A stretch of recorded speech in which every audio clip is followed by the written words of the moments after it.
Are traditional expert calls in the investment world becoming obsolete? According to Stream, they are, and you can access primary research easily and efficiently through their platform. With Stream, you'll have the right insights at your fingertips to make the best investment decisions. They offer a vast library of over 26,000 expert transcripts powered by AI search technology. Plus, they provide competitive rates on expert call services, and you can even have an experienced buy-side analyst conduct the calls for you. But that's not all. Stream also provides the ability to engage with experts one-on-one and get your calls transcribed free of charge, all for 40% less than you would pay for 20 calls in a traditional expert network model. So if you're looking to optimize your research process and increase ROI on investment research spend, Stream has the solution for you. Head over to their website at streamrg.com to learn more. Thanks for listening, and we'll catch you next time. Hello, and welcome to yet another Value Podcast. I'm your host, Andrew Walker. If you like this podcast, it would mean a lot if you could follow, rate, subscribe, review it wherever you're watching or listening to it. With me today, I'm happy to have Brian Finn. Brian is the founder of Findell Capital. Brian, how's it going? Good. How are you doing? Doing good. Back from the long weekend, excited to start off the week with the podcast. But let me start the podcast with a quick disclaimer. Remind everyone that nothing on this podcast is investing advice. That's always true, but particularly true today. We're going to be discussing a company that has rapidly become a kind of micro cap company. If we were talking 18 months ago, this would have been a 2 billion plus market cap company. Today, it's just over 100 million. Findell Capital sent a letter to the company, which we're going to be talking about. They disclose that you own about 4% of the company. So people should certainly keep all of those kind of extra added risks and things in mind when they're thinking about this. Remember, not investing advice, not financial advice. So anyway, the company we're going to talk about is Oportun Financial. The ticker is OPRT. You guys sent a letter to the company about 2 weeks ago now, which I'll be sure to include in the show notes if people want to review it. And I'll just turn it over to you. What is Oportun Financial, and why did you send a letter to them? Cool. So, just to step back here. So Oportun was a company that was started back in 2005 by a Stanford Business School student, actually as a research project. And the idea was to try to find a way to get unbanked folks, and these were typically kind of Latin immigrants, access to lending and to credit. And so, this is an alternative to call it payday lending. Payday lenders charge 400% interest rates, and it's a practice that's under a lot of political and regulatory backlash. Yep. So this is different than that. This is basically a personal loan, and there's a cap to how much they can charge on the interest there. So it's typically, most states is about 36%. Most of their loans are, somewhere in the low 30s as far as the interest rate charged. And they're short duration. So, less than 5 years typically like 1 to 2 years, maybe 3 years. And they pay these loans back in sort of like an installment scheme. And so what this is really is it's a way for underbanked people to get access to credit and to build a credit score. And it's a really important service in that respect. And Oportun is really the only game in town doing this. So they've created this great specialty lending business where they've got all these retail locations spread throughout the country, in the neighborhoods where these people are. And, they've got access to the most amount of data as far as the full performance of these different vintages. Because, these aren't loans that remain outstanding forever. They typically get paid off, within a couple of years. And they're the only folks at scale targeting this customer base. Their main competitor is a company called OneMain Financial, and these guys are doing, similar personal loans, but their customer base is typically a little bit more assimilated and higher up on the kind of the credit spectrum. So they don't really overlap with Oportun. The guys that are getting Oportun loans are really guys that don't really have a lot of other avenues for getting these loans, and this is a service that's important from sort of a financial inclusion perspective. So, they're targeting a great market. They're the only game in town. Obviously, the number of immigrants in this country has grown a lot. And the folks that are doing these loans, they're doing these loans not just to get the money for, whatever emergency it is or particular need, but they're doing this to build up a credit score. And they typically will do about 3 loans, and that kind of gets you to a 660 FICO score, which is enough to go out and get a credit card. Mm-hmm. But the interesting thing is the renewal rates typically increase with each subsequent loan. And the deeper these guys get into their relationship with Oportun, the more loyal they are. And they'll often kind of later on, as they build up their credit score, they'll still do loans with Oportun, even if that doesn't make as much economic sense. So you have a great base business here. Now, what's happened here is management's kind of come in and screwed it up. And that, so take a step back. So the founder left in, I think, 2012, somewhere in that time frame. Raul Vasquez was the CEO who was brought in, and he comes from Walmart.com, where he led those efforts. He basically came in and he, he's got sort of a techie background, and he's decided to kind of run this business like it's a fintech company rather than a specialty subprime lender. And what he's done is he's gone out and he's made a bunch of acquisitions, and he's layered on all of these operating expenditures. Gone on and hired a bunch of middle management people, really expensive corporate officers in California, which is obviously an expensive place to hire people. And so by doing all this, he's essentially imploded the business here. One of the big mistakes he made was he bought this company Digit for $200 million, and that's been written down basically. And they've added all these sort of operating expenditures from there. And if you go through sort of each of these decisions to try to kind of become a more all-encompassing consumer bank, there's really no evidence, and we've talked to sell-side analysts who've confirmed this, to show that any of these efforts have really borne any fruit, have led to any new revenue streams or cost synergies and whatnot. All they've done is created this gigantic kind of Frankenstein cost structure that is obscuring what is an amazing base business here of lending to underbanked folks who need to get access to credit. So, he's done everything possible to basically screw this up, and the board hasn't been all that attentive to this. And so, we wrote this letter to call, to basically call to question his conduct as CEO, and we've asked that he be removed. And we wrote the letter knowing that the board slate, it's too late to nominate a board slate for this year. So we wrote the letter to bring, I guess, public awareness to his tenure here and his track record as a capital allocator and as a manager of this organization, and to begin, a public dialogue about how this company is being run. And since we put out the letter, we've had about 25% of the float, which is a huge amount, reach out to us and essentially voice their strong support for what we put out there. We have not yet begun a campaign of reaching out to other shareholders, although we imagine that most it's just hard to disagree with anything we pointed out, because it's just such a blatant blatant reality. This is a company that when IPO'd in 2019 is down almost 90% versus their main competitor OMF, which is up 50% if you include dividends since then. So there's been a stark difference in performance here. As far as where things are right now, we will start reaching out to other shareholders. What we're going to do is we're waiting. So we were going to do a call with them, and that call basically got delayed till this coming quarter gets released. And then we plan on seeing, if they take any of our considerations into account. And if they don't, then I think we begin a more aggressive campaign of talking to other shareholders. But we'll wait and see if they what the reaction is here in the near term. Perfect.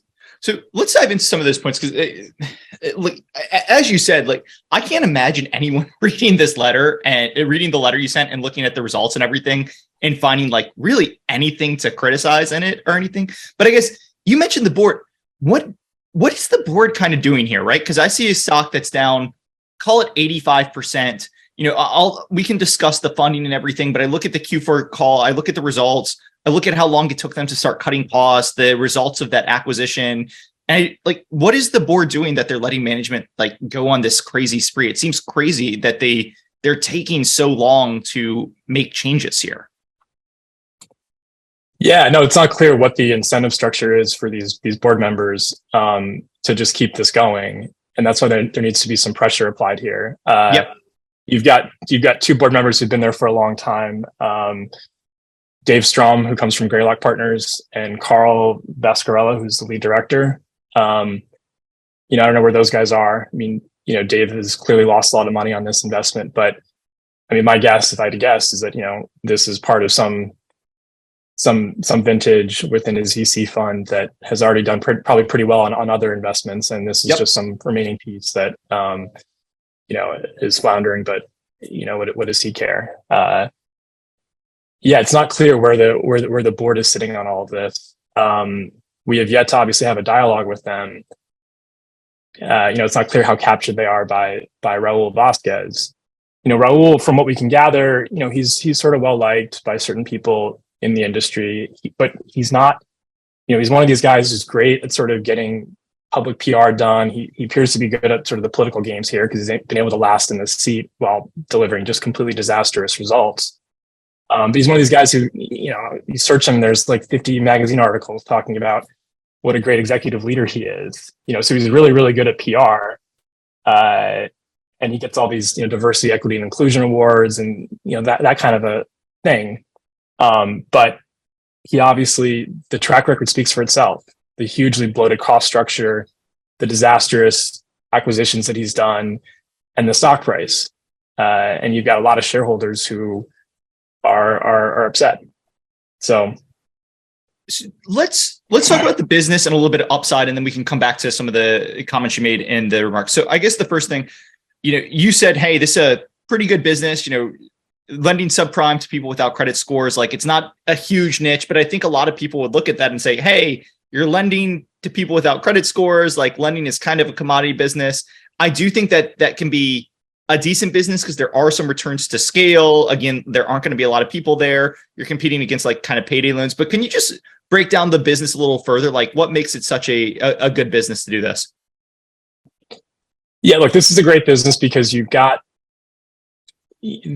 two things. They've got their tentacles into these different communities. They've got all this sort of retail presence. So they're spread throughout, the right neighborhoods where these sorts of underbanked people live and work. And so they're in the community, which is a barrier to entry, I guess, to establish that presence. But more importantly, it's data. They have all sorts of data that no one else has on this particular customer segment. And, data is obviously is key to developing algorithms and the like. And so they've developed great algorithms. They have all the data, and they've got a huge lead over anyone else in that respect. And when you think about the structure of this business, you're doing these loans at, call it low to mid 30s. The cost of financing is like 5-6. So it's a pretty fat net interest margin. But what matters is obviously the cost of customer acquisition and driving that lower, which is where they've failed. Now, with the niche that they have, it would be hard for someone else to kind of come in there quickly because they have the data to show kind of how these loans do over time, which I think, if OMF wanted to come in, it would just take them a while to kind of develop, how a vintage does over time and to know who the good repeat customers are and whatnot. Yep. So I think there's a lead there. And the other great thing about this is that these loans, it's a book that they can churn over quickly. So they're not stuck with a big loan portfolio of loans that are going to last for 30 years. These are loans that are short duration loans, so they can change things quickly. Which they did do that last July when they noticed some deterioration in the credit quality of their current portfolio. So they tightened up the lending standards, and so that will obviously affect loss rates going forward. So they can pivot on a dime here, which is great. And now a quick word from our sponsor. Are traditional expert calls in the investment world becoming obsolete? According to Stream, they are, and you can access primary research easily and efficiently through their platform. With Stream, you'll have the right insights at your fingertips to make the best investment decisions. They offer a vast library of over 26,000 expert transcripts powered by AI search technology. Plus, they provide competitive rates on expert call services, and you can even have an experienced buy-side analyst conduct the calls for you. But that's not all. Stream also provides the ability to engage with experts one-on-one and get your calls transcribed free of charge, all for 40% less than you would pay for 20 calls in a traditional expert network model. So if you're looking to optimize your research process and increase ROI on investment research spend, Stream has the solution for you. Head over to their website at streamrg.com to learn more. Thanks for listening, and we'll catch you next time. I guess, just looking at it does seem like lending to subprime people, you probably should be able to get a little bit of return above your cost of capital, just because there should be some scale benefits, there should be some data benefits. But, I guess maybe investors might be biased because just in the small cap space, over the past year or 2 years, we've seen, OppFi went public through, OppFi had a very similar business model, and they went public through a SPAC, and that's been a disaster. Furo Group, there were lots of moving parts there and everything, but that's been really poor. Each of them, it's not just the base business that kind of deteriorated away and resulted in the poor returns there. Both of them tried to do kind of similar to what Oportun did. They tried to get more into a fintechy lending as a service, whatever you want to call it, thing, and catch a tech multiple. And both of them sunk tons of money into that and ended up blowing up. But I guess just as an investor, you look at it, just seems like all of them blow up. And it seems like how much of it was, hey, when interest rates were going down and the economy was good, and maybe 2020, everyone was getting PPP and stuff. These loans were paying off better than you expect versus, in 2023, 2024, interest rates rising, maybe a little bit of rocky economy. You start seeing that the write-offs are kind of a little bit higher than maybe these guys had been modeling. And obviously they changed that a little bit by changing the lending standards in July 2022, but you just worry about that, the money out the door, and it says, ooh, as soon as the economy takes a dip down, you just see write-offs left and right. Yeah, and there's a couple ways to think about this. For one, when you think about who they're lending to, these are folks that are actually their jobs are in demand. They're probably not getting laid off. If you look at kind of what's happened with unemployment here, it's the white collar workers that are seeing layoffs. Whereas, there's a great Wall Street Journal headline talking about how it's really hard to find a truck driver to pay $90,000 a year, but really easy to find an MBA that you could pay $60,000 a year.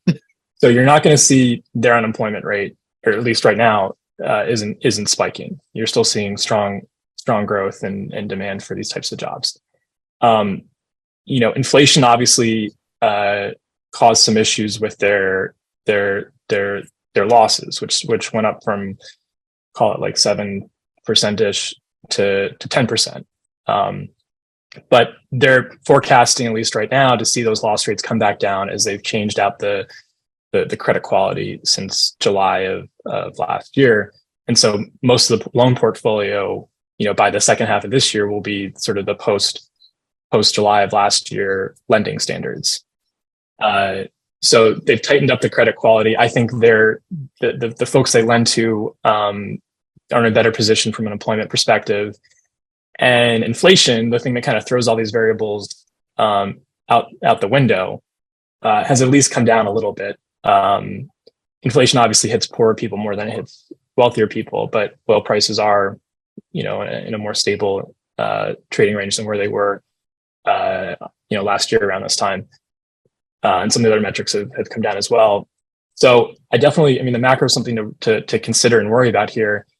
But the reality is these guys have such a fat margin. What screwed them up is not the quality of the loan portfolio. It's how this guy has operated the business. To give you some stats here, Oportun back in 2016, if you look at their OpEx per number of loans, so roughly kind of the cost of customer acquisition, it was in the $300 to $400 range, $350-ish. Today, it's $1,000. Now, where's all that OpEx going? It's not going to, it's not additive to their loss rates, or it's not additive to their lending algorithm or anything like that. It's going to support this massive corporate bloat. They've raised the headcount of their their corporate officers by 70% since 2019. These are all guys making $300,000, $400,000, $500,000 a year who are, just a cost center. They're not adding the revenue creating employees who are the folks in the retail centers, creating the loans, or in the call centers, helping service these loans. That's not where this guy's added employees. He's added employees at the corporate headquarters, and you see it. You can just look at their website. They've got 27 vice presidents, essentially 27 executives listed on there. And a lot of them have overlapping titles. They literally have like 3 or 4 people that are head of global HR, 4 risk officers. They have all these different people that are essentially doing the same job. And these are folks making mid to high 6 figures. So the issue with Oportun is really not, a credit environment matters and could become a problem, but that it looks like they've managed that fine, and the loan portfolio does turn over quickly. So that's a risk that I think is more manageable here versus other specialty lenders. The issue really is just how this guy's operated the business, how many costs he's layered on, and how, this is really, it's like Tell Our Paper 2.0. If you ever watched the movie Wall Street, when Gordon Gekko gets up and talks about Tell Our Paper, how they have, all these vice presidents all doing the same thing, that's what this is. This is an organization that got massively bloated because you had a CEO who was pursuing all these sort of imperialistic fintech dreams, wasting a ton of money on acquisitions, wasting a ton of money on personnel. And it's caught up to them. They've got a market cap of 150 million now. So the stock's been destroyed, but he still has not gotten the message. He still hasn't pivoted. They've made these sort of token pivots on the cost side, but nothing that really constitutes the gravity of the situation here.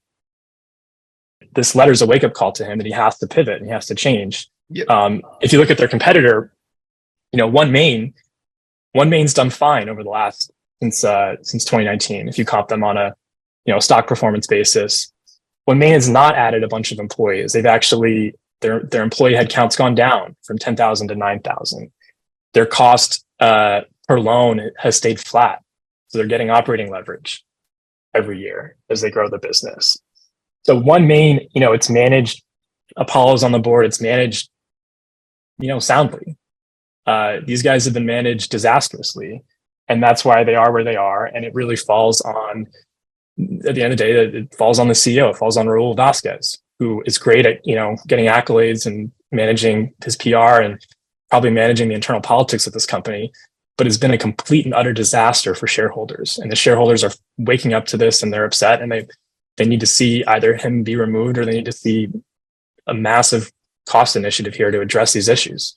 If I could just add some things on there, like, look, this is coming. I could not believe it when I was looking at, just the 10K and everything, flipping through it, making sure I was prepped for this podcast. They capitalized $50 million of software last year. This is a $150 million market cap company that is, they're a lender, and they capitalized $50 million of market cap, like of software expense. It seems pretty clear to me. And the other thing I'd add is, you mentioned OneMain as a competitor several times. Go look at OneMain's earnings releases. They treat themselves like a finance company. They mention, hey, here's our tangible book value. Here's our return on equity. Here's our charge-off ratios. Tangible book value and book value is really the one I'm thinking of. Whereas go look at how Oportun talks about themselves. They never talk about book value. They never talk about, they do give some return metrics, but they never talk about book value. And it's like, look, these guys, 50 million of software expenses, what they focused on, what they're putting out in their earnings release. It's pretty clear that they see themselves as a growthy tech company, and the results are in, right? They wrote down the acquisition. They're trading way, way below book value. They're writing everything off. Like, they need to readjust and remanage themselves, like what their core business is, like where their earnings are. And that is as a kind of subprime lender, to put it bluntly. Anything you want to add on that? No, I totally agree. They're trading at a fraction of their book value here, whereas their comps trade above book value. So that kind of says it all.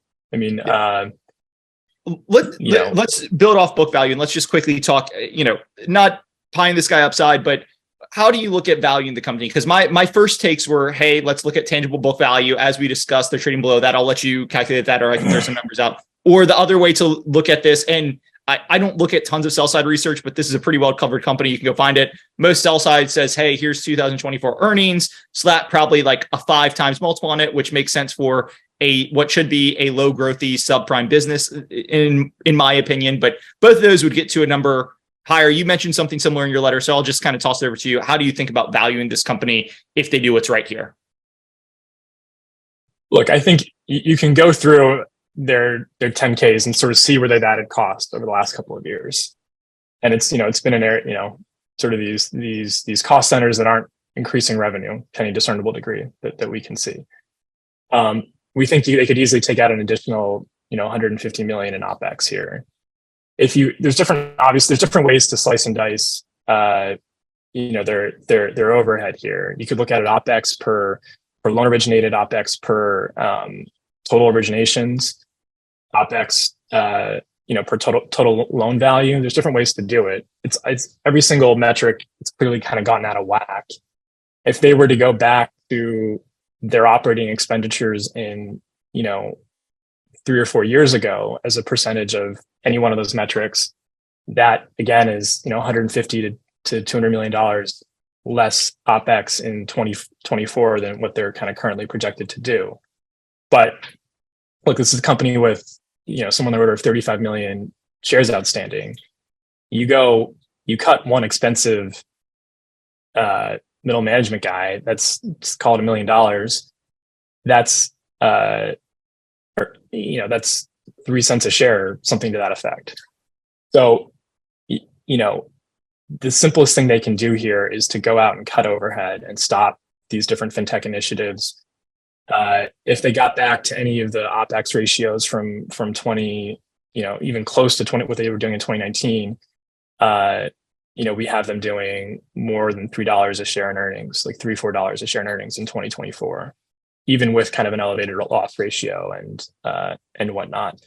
So really, there's just tons of fat to cut here. He just hasn't been willing to cut it because, whatever, maybe he's just full of pride or hubris, and the board isn't really forcing his hand. In the meantime, he's paying his management team something on the order of like almost 30% of the market cap, if you look at their comp, whereas the competitors are at like 1%. So, his hand needs to be forced. I think that there's enough angry shareholders out there that agree with this. And, if you model it out, you can easily get to $3-4 a share in earnings next year.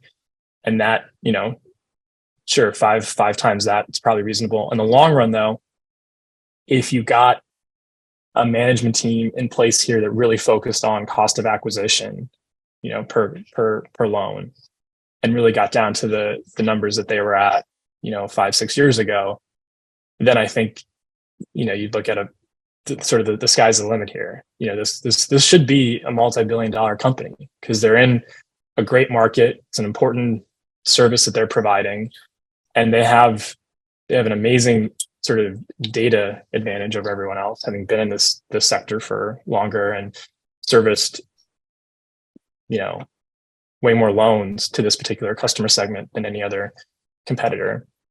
So, if they had the right sort of specialty lending focused folks in charge versus someone who thinks they're a fintech CEO, they could get there. I have no disagreement there. One other worry opportunity I have, anybody who's interested, go look at the Oportun website versus the OneMain Financial website. Like, Oportun is always pushing you towards the Oportun app and talking about this tech focus that we're talking about, where if you go to the OneMain website, they don't talk about the app. It's just, hey, do you want a loan? And when you're dealing with subprime lenders, these are generally people who are unbanked. I keep saying subprime, but it's actually unbanked here is what you're really dealing with. An app might not make as much sense. You get a recurring customer and it's on their phone and stuff, but if they're unbanked, they don't have a way to really get anything going through an app, right? Right. You really do need to be dealing with them. It sounds silly, but I remember when I was talking to Alpha, they're like, yeah, it's silly, but our best way of getting customers is actually in the mail. It's not going to be digital. It's not going to be over Instagram. It's in the mail. It's people going into branches. And it just seems to me pretty clear that OppFi is focused on something that, if they were dealing with high net worth individuals who they were looking to sell IRA products to, or, get trading commissions from, yeah, it would be great for that, but they're not. They're dealing with much lower income people. They need to just focus on mail, cutting costs. The app's really not, it might be nice in the long run, but it's not what you want to be kind of leading off with. Just another example of corporate strategy gone wrong to me. No, that's a great point. And if you look at Oportun, a lot of people do pay back their loans in the retail stores. They literally line up and are giving cash. So if that's your customer base, some 35-year-old immigrant with 2 kids who works, 60 hours a week in kind of some sort of blue collar type of job, and they're coming into the retail branch and paying back the loan with cash. Yep. The fact that you're going to turn this person into some sort of millennial, app person, like doing, these people are very, very far away from becoming kind of Robin Hood day traders. They're folks that are Robin Hood was exactly what I was thinking when I mentioned the app. And yeah, exactly. So let me just quickly. So book value, right? Book value is, if you look at December 31st, 2022, about 550 million. Of that, about 140 million is capitalized software, which I think both of us would probably just write off. So call it 410 million of tangible book. There's 33 million shares outstanding. That'll be going up a little bit. After the warrants and stuff. And we might talk about finance in a second, but that's over $10 per share of tangible book. It's trading today for less than $4 per share. I think people can see like the hard asset value. I guess the one thing to think about there would be, hey, we already wrote off all the intangibles, so there's nothing to worry about there. But what about the fair value of the loans here, right? This is not a held to maturity Silicon Valley Bank situation, but they do have to fair value their loans. And I think people might look at the recent financing that we might discuss in a second, everything, say, hey, economy slowing down. They had some issues with the loan portfolio. Or, hey, can I really trust that there's a solid $10 per share intangible book here? Yeah, I mean, that's fair to have concerns around the loan performance going forward, especially if the macro environment changes more from here. I guess I would think that like the losses that you saw last year, they went up from sort of 6-7% to over 10. We're in an environment where inflation was spiking.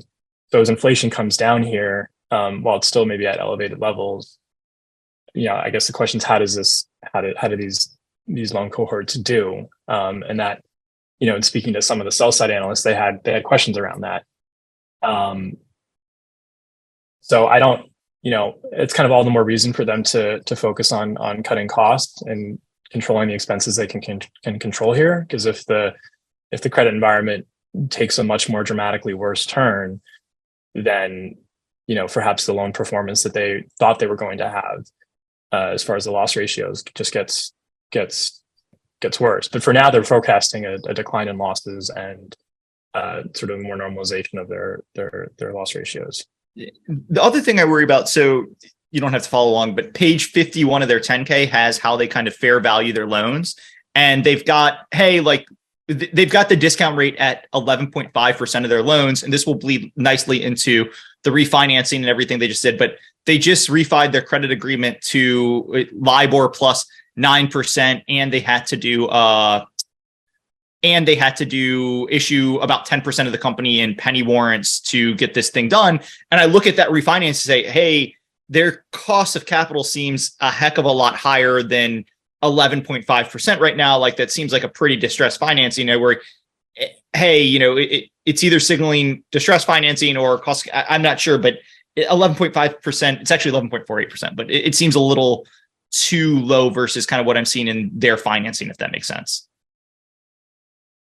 Yeah, no, that's a fair point.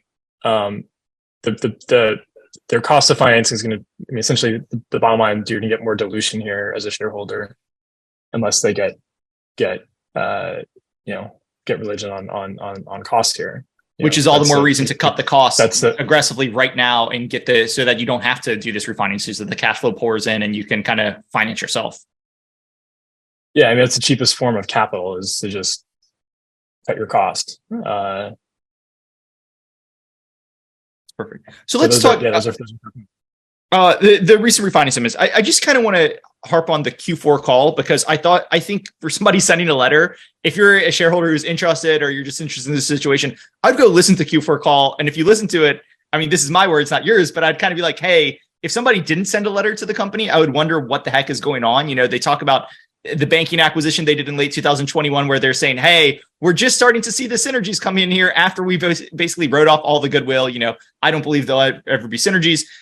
They talk about the refinancing they did, which they did alongside earnings. They kind of buried it in the 8K. And, they have analysts coming on and be like, hey, I need you to explain this recent refinancing. It comes with some warrants. I need to get some details on the warrants, until basically, management gets asked enough questions and they finally say, hey guys, these are penny warrants. They're free to exercise. We just gave away 10% of the company to get this done.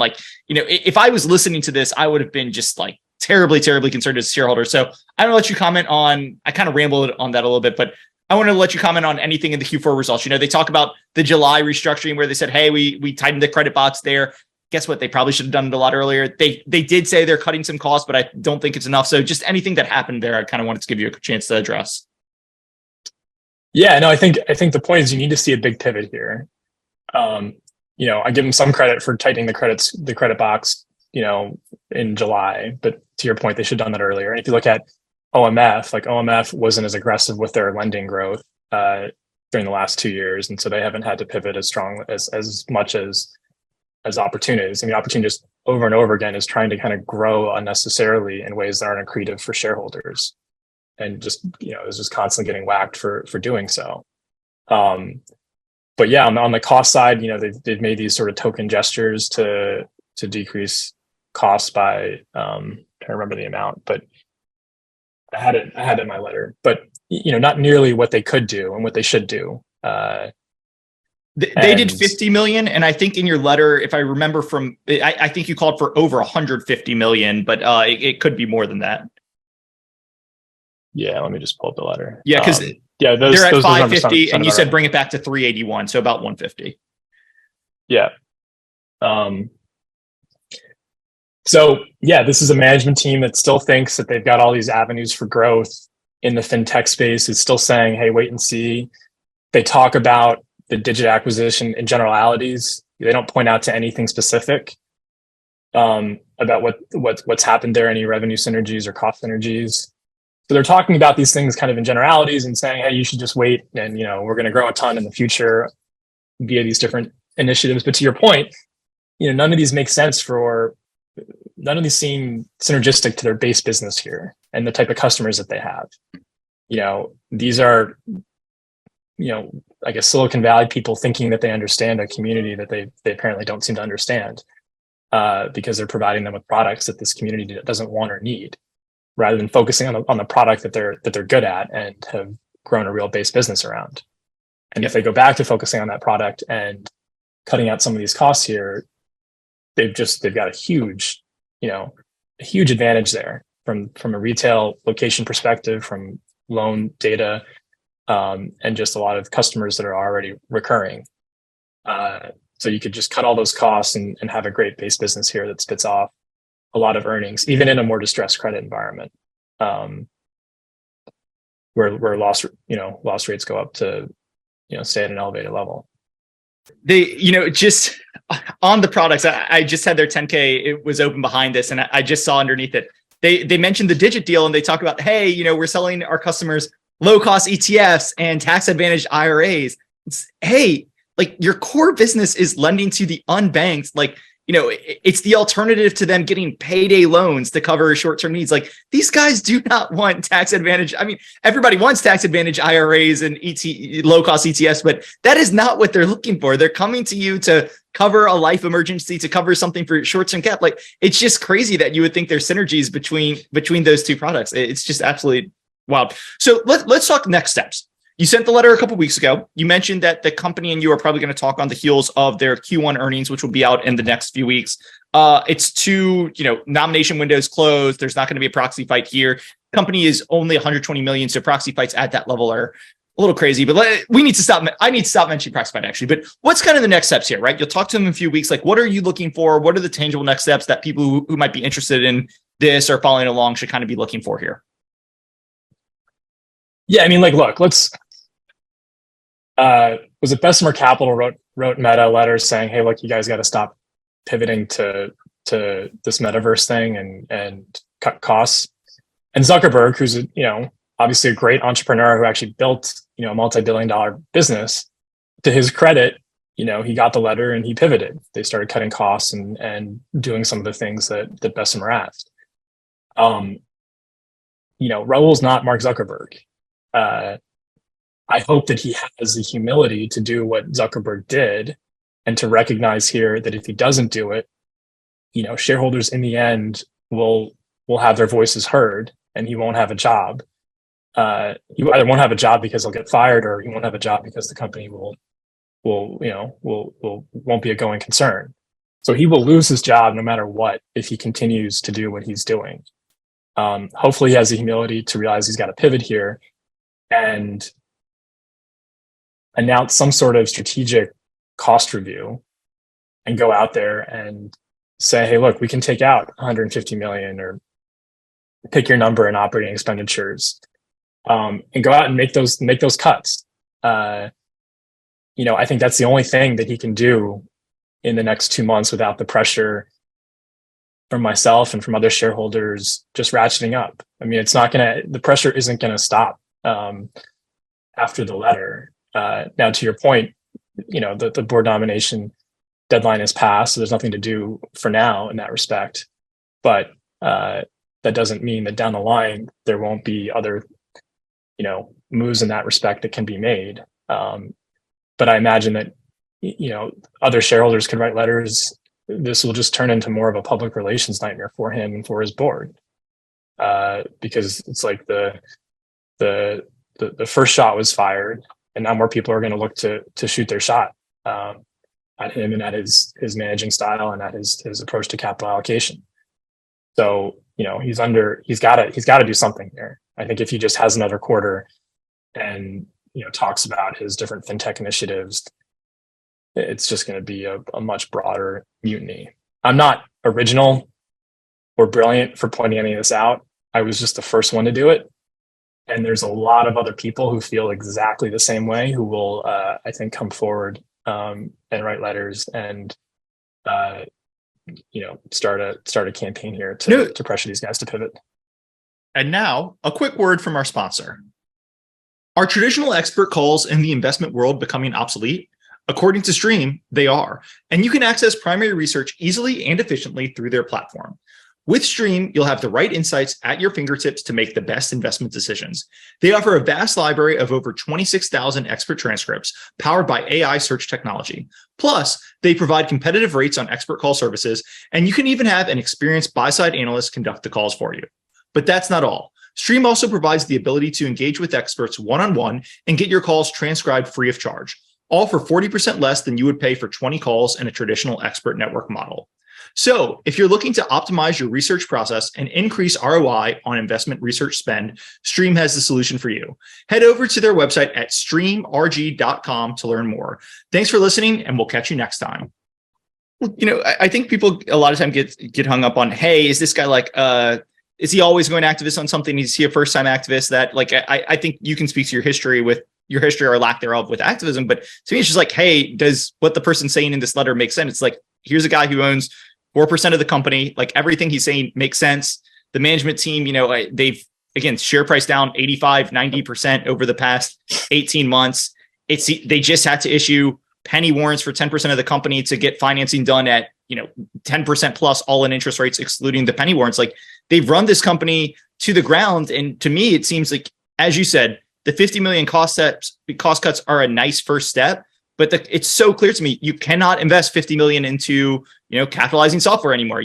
It's been tried. It blew up. The company is on the brink. They need to get back to basics, and that involves cutting all of these finance costs, focusing on the core business, which can be a good one, and running this thing for cash. And probably the end game here is do all that. And this is not a company. I think this is one of the reasons some of these kind of unbanked companies get in trouble. It's not really a company that should be public, right? It should be run for cash without tons of growth, because the scariest thing in finance is a fast-going financial. Like, you're not going to take over the world. They should probably just be run for cash by a small private equity shop. It shouldn't be public. They shouldn't have the added cost burden of a public company. Seems pretty clear to me.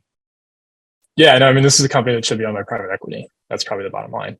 Yep. And maybe that's where all this ends up kind of going. But yeah, in private hands, this company could be run, way more effectively. all sorts of levels. I mean, take out, again, 125 million, 150 million market cap company, probably cost 3 billion to be public these days. So take that out. That's a pretty nice synergy from the get-go. Anything else you wanted to talk about on, I think we covered just about everything in your letter. I think we covered everything in my question notes. Anything else we should be talking about or people should be thinking about? No, I mean, I think, the synopsis here is that this is a great business, and it would be a shame if it was run into the ground by this leadership team and by Raul Vasquez. I hope, and I think he'll pivot if he's, got a head on his shoulders and isn't totally full of pride and ego. And if he does, that's, that really will change things from our perspective. But that remains to be seen over the next month or so.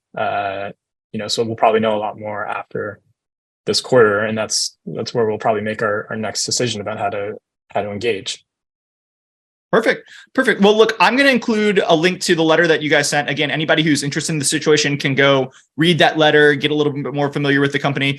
Brian's contact info is also at the bottom of that letter. So anybody who's interested in reaching out, if you're a shareholder and you kind of want to swap thoughts, or potential shareholder and you want to swap thoughts, find his contact info there and you kind of reach out to him from that. But Brian, thanks so much for coming on. And I know that we've got one other portfolio company in common that we didn't talk about today, Liquidia, but because of that, I'll say thanks for coming on, and I'm looking forward to having you on again in the future. All right. Take care, man. Bye. Later, Brian. A quick disclaimer: nothing on this podcast should be considered investment advice. Guests or the hosts may have positions in any of the stocks mentioned during this podcast. Please do your own work and consult a financial advisor. Thanks.